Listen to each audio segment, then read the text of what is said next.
โ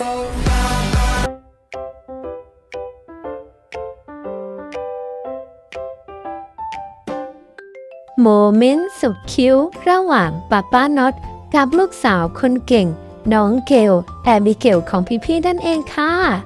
วันนี้ป้าน็อตควงลูกสาวนะคะมาร่วมทำกิจกรรมกับยิมคิวบิกสาขาเอ็มสเฟียร์ค่ะ